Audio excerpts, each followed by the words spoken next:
दक्ष news सदैव तुमच्या सोबत।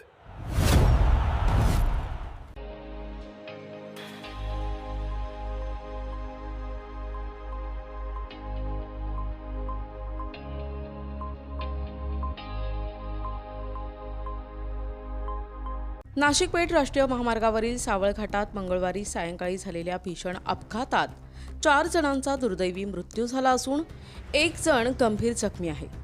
भरधाव ट्रकचे ब्रेक निकामी झाल्याने चालकाचा वाहनावरील ताबा सुटला आणि समोरील मारुती इको कारला पाठीमागून जोरदार धडक दिली। धडकेनंतर इको कार पुढे असलेल्या दुसऱ्या ट्रक खाली चिरडली गेल्याने हा भीषण अपघात घडलाय। प्राथमिक माहितीनुसार सायंकाळी सुमारे 5 वाजण्याच्या सुमारास नाशिकहून पेठच्या दिशेने जाणारी मारुती इको सावळ घाटातील तीव्र उतारावरून जात असताना पाठीमागून येणाऱ्या ट्रकचे ब्रेक अचानक फेल झाले, त्यामुळे ट्रकने इकोला जोरदार धडक दिली। धडकेच्या तीव्रतेमुळे इको कार समोरील ट्रक आणि मागील ट्रक यांच्या दरम्यान अडकून अक्षरशः चिरडली गेली।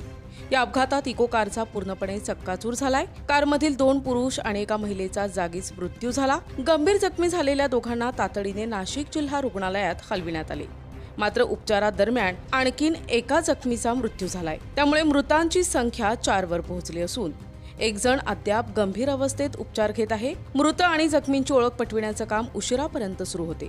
अपघाताची माहिती मिळताच पेठ आणि दिंडोरी पोलीस घटनास्थळी दाखल झाले। स्थानिक नागरिकांच्या मदतीने कारमध्ये अडकलेल्या प्रवाशांना बाहेर काढण्यात आले। मृतदेह शवविच्छेदनासाठी पेठ ग्रामीण रुग्णालयात हलविण्यात आला असून जखमींवर उपचार सुरू आहे। या अपघातामुळे सावळ घाटात दोन्ही बाजूंनी वाहनांच्या लांबच लांब रांगा लागल्या। क्रेनच्या सहाय्याने अपघातग्रस्त वाहने बाजूला केल्यानंतर अनेक तासांनी वाहतूक पूर्ववत करण्यात आली। विशेष म्हणजे 2 दिवसांपूर्वीच सावळ घाटाला पर्यायी असलेल्या ब्रिटिशकालीन सावळ्या पोवळ्या घाट मार्गावर पिकअप वाहन दरीत कोसळून भीषण अपघात झाला होता।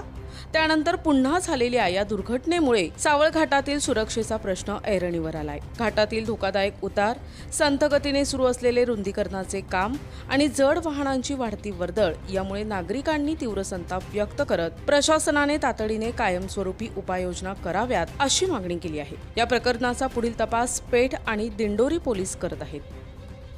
विनोद सहाळे, दक्ष न्यूज, पेठ।